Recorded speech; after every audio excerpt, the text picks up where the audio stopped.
Meu nome é Laurindo Cid. Eu tenho uma autodenominação que é João Girassol, que na verdade é um personagem que eu criei para uma peça de teatro que eu escrevi em 1981 na cidade peruana de Ayacucho. É um personagem, João, ele é do Evangelho, João que anuncia a vida nova e caminhos para Jesus, e o girassol é uma flor de vida longa. Então é isso. Agora, os métodos, as metodologias que eu tenho usado ao longo da vida para ensinar a questão do reuso de resíduos sólidos é sempre com a preocupação de proteção do planeta. A gente já há muitos anos trabalha com isso, há muitos anos. Desde que eu me conheço por gente, eu cato coisinhas junto, faço robô, faço carrinho. E aí, assim, eu acabei passando por escolas, dando palestra, um trabalho voluntário até, e algumas vezes como trabalho remunerado pela prefeitura. Nós temos 2 espaços na cidade, onde basicamente nós tínhamos um histórico longo de gincanas e ações sociais com o objetivo de recuperar pessoas que estavam em trânsito, ou meninos de rua, ou mulheres em situação de violência doméstica. Então, assim, ao longo desse tempo todo, a Casa Teatro João Girassol, ela tinha também atividades para crianças em situação de vulnerabilidade social. Aí nós tivemos alguns anos, inclusive com parceria com a Fundação Cultural José Maria de Abreu, onde havia oficinas de hip hop, oficinas de teatro, as oficinas que eu dava de mosaico, de carrinhos, e eram coisas que a gente usava na programação nossa, era repleta de atividades com reuso de materiais, reuso de resíduos sólidos. No período de 2004 a 2007, nós temos registros de ter passado 10 mil pessoas pelo espaço, com atividades de teatro, jogos e brincadeiras com as crianças, as oficinas, que tinha as oficinas, inclusive a oficina da Fundação. Então eram em torno de 10 mil pessoas que a gente tem registro. O teatro fica no alto do morro, ele é de arena, feito com pneu, e o assento é mosaico de granito. Então, assim, a casa, o quintal todinho, inclusive assim, as plantas, elas tomaram um vulto. Eu preciso ver se eu faço uma poda ou não. A hora que você chegar lá, você vai falar assim, está muito floresta, porque virou uma espécie de um ecossistema. O espaço da Toca era um espaço idealizado por um ex-funcionário da prefeitura, falecido, chamado Felisberto Beraldi. Ele tinha atividades lá, onde ele tinha o Cid como parceiro. Então, toda atividade que ele fazia, ele me chamava. Então, tinha Malhação de Judas, tinha o dia que vinha a Folia de Reis visitar o presépio, que a gente sempre tinha presépio lá. Então, assim, ele idealizou esse espaço e construiu um galpão. Esse galpão nós alugamos com o patrocínio da Petrobras e começamos a ter atividades lá. Aí o Felisberto Beraldi, ele ficou na retaguarda e eu fiquei no comando, onde eu era gerente. Hoje se fala CU, né? Tem um nome novo, né?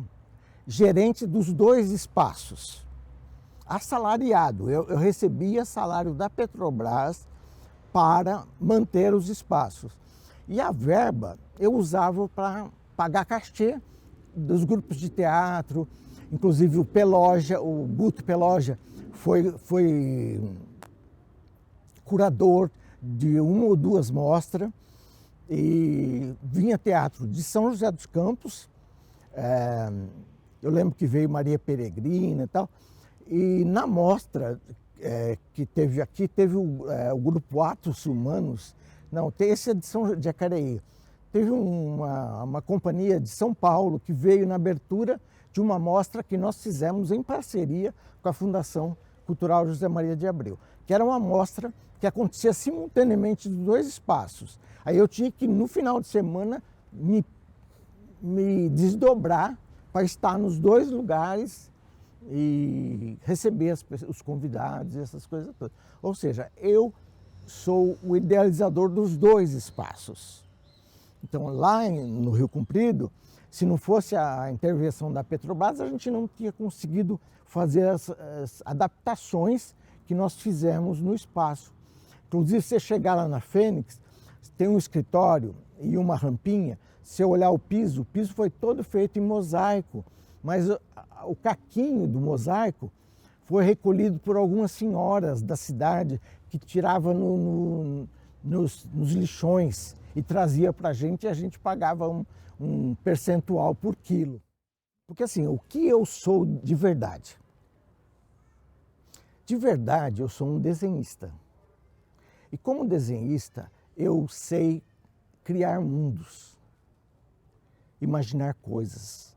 Então, quando eu converso com um diretor de teatro, que ele vem com uma ideia de um cenário, eu já tenho a solução. Ele fala as coisas que ele acha e eu digo as coisas que tem que ser. Porque eu visualizo os espaços. O meu sonho de menino era ser arquiteto. Mas eu não, as coisas não foram encaixando para que eu fosse um arquiteto. Meu pai sapateiro, minha mãe dona de casa. A gente não tinha espaço para sonhar coisas que não fossem para nós. Bom, resumindo, eu sou um desenhista. Um trabalho que eu fiz em Jacareí, que tem a ver com a história de Jacareí, foi a ilustração do livro O que se conta daqui, da Érica Turci e Tatiana Baruel. Aí eu peguei essas histórias desse livro de Jacareí e andei fazendo umas palestras e contando histórias de Jacareí. Então a história da Cobra Grande, essas coisas eu andei fazendo. A gente não se alienou. Então, por exemplo, tanto o espaço da Toca quanto o espaço da Casa do Teatro João Girassol tinha 3, 4 computadores disponíveis para a comunidade, com internet. E em 2004, nós estamos até modernos. E eles eles faziam uma agenda, tinham um horário e a gente não interferia. Eles podiam usar para jogos, para fazer uma tarefa de escola. E naquela época nem todo mundo tinha celular. O celular era menos ainda, era bem menos. Então eu acho assim, eu creio que as crianças que passaram lá pelos espaços, eles tiveram a oportunidade de ter uma máquina disponível. Nós tínhamos a questão do apelo dos resíduos sólidos, mas nós também tínhamos a visão do mundo que era tecnológica. Então a gente tinha essa preocupação. Olha, eu sou apaixonado por Gaudí. Então, Gaudí para mim é o meu berço. Eu fui a Barcelona, conheci a Igreja da Sagrada Família, gosto de Picasso, gosto de Portinari, de Cavalcante, gosto de Aldemir Martins, gosto dos gravuristas de estilo, eu gosto de uma meia dúzia deles.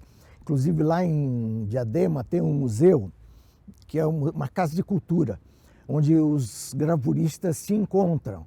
Aí eu ia direto lá, beber na fonte com os estilogravuristas. Eu tenho minhas referências, sim, claro, como não? Um autodidata, ele não nasce do nada, né? Eu era rato de biblioteca. Aquela biblioteca Mário de Andrade, lá de São Paulo, eu lembro quando eu era moço, eu ia para São Paulo para ler. Passava tardes pegando livros grandes, aquela obra do Dante Alighieri, da Divina Comédia. Esses livros passou pela minha mão, você entendeu? eu tinha a liberdade, talvez eu não queira a formação superior, porque eu sempre achei que a formação superior tosa. O João Girassol, eu me empresto a ele. Então, quando fui concorrer ao Mestre da Cultura, eu queria colocar Mestre João Girassol. Mas ele não é tão conhecido. Quem é conhecido é o Cid. Agora, muita gente, mas muita gente, me conhece como João Girassol. Quando eu conheci o projeto do Mestre da Cultura, que eu tomei fé dele, já faz alguns anos. E aí meu coração falou, eu quero ser um mestre de cultura de Jacareí. Eu quero ser reconhecido. Aí eu tinha como referência o mestre que eu tenho admiração muito grande, que é o Magela, e o Cleuso. São dois grandes amigos e irmãos. E são daqui de Jacareí, né? Então, eu pensei, por que eu não posso ser um mestre de cultura? Eu vou juntar os documentos e vou mandar. Aí juntei os documentos, me desgastei achando comprovantes de coisas que eu precisava anexar. Eu me senti lisonjeado com o título. Porque, na verdade, algumas pessoas perguntaram para mim o que significava o prêmio. Eu falei assim, o prêmio significa uma honraria. É uma espécie de honraria, é um privilégio você receber esse título. Porque em São José, por exemplo, muitas pessoas me cumprimentaram, e o pessoal de uma galeria que tem lá, a Galeria Poente, agora eu chego lá, o mestre de cultura, eles me chamam de mestre, e os meus amigos, Raulito, o Chico dos Bonecos, eles me parabenizaram. Meu irmão, um irmão meu pessoal veio, acho que ele te cumprimentou, né? E eu fiquei muito feliz dele ter vindo, que eu tenho um xodó com ele. Então foi um prazer, sabe? Um momento raro da vida. No ano de 1997, eu fui trabalhar em Mauá. E tem uma história da minha vida que doeu muito, mas agora eu consigo falar sem chorar. Do lado da minha casa tinha um morro, aqui na Nova Jacareí. E o prefeito doou aquele morro para o Convento das Freiras. E aí as freiras resolveram fazer um prédio e elas moveram a terra de um lado para o outro. Aí eu fiquei doente. Doente mesmo, literalmente doente. Ao ponto de... não cheguei a precisar de ajuda psiquiátrica, mas eu fiquei doente. Chorava muito, falava para todo mundo nesse assunto, não conseguia me controlar. Às vezes achava que as freiras estavam destruindo tudo e não sei o quê. Eu, como um ecologista, eu achei que aquela movimentação de terra era desnecessária. Dava para se ter feito outro tipo de construção sem destruir. Aí o que aconteceu? Isso foi em 96. Em 97, um amigo chamado Raulito Ramos me ofereceu uma vaga de chefe do setor de lazer da cidade de Mauá, no ABC Paulista. Aí ele falou assim, prepara seu currículo que eu vou te buscar. Aí ele veio em casa, eu peguei uma malinha, juntei umas roupas e fui com ele. Fiquei de 1997 a 2004 em Mauá. No lugar de hospedagem provisória, eu encontrei uma revista. Essa revista era uma revista de Minas, revista Escola. E eu achei uma história que contava uma história de meninos e meninas de mãos dadas. Aí eu decorei aquele roteirozinho e comecei a contar. Aí contei essa história em Mauá por anos seguidos. Todo lugar que eu ia, eu levava tiras de papel e tesoura. E aí eu estava num congresso, eu pedia, posso contar uma história? Aí contava a história. Aí eu perdi a conta das milhares e milhares de pessoas que ouviram a história de meninos e meninas de mãos dadas. E eu me apaixonei por essa história, porque o contador de história, ele se apaixona pela história. Hoje eu vou só contar o final da história. O menino se apaixona por recortar tiras de papel. E ele faz uma montanha de papel. Esse é o fim da história. E ele dorme no alto da montanha de papel de meninos e meninas de mãos dadas. Aí, um dia, uma tirinha de papel acorda e vai lá e fala: menino, acorda, o mundo está precisando de você. Aí ele acorda, se espreguiça. Já tinha terminado o 2º grau, já precisava fazer faculdade, estava cheio de projetos. Aí ele desce do alto da montanha de papel, de meninos e meninas de mãos dadas. Aí começa a colocar homens e mulheres, governantes, prefeitos, vereadores, professores, diretores de escola, começar a colocar todos de mãos dadas. Aí faz um grande círculo em torno da montanha de papel de meninos e meninas de mãos dadas. E todos juntos para construir um mundo novo, de meninos e meninas de mãos dadas, de paz e harmonia e um planeta preservado.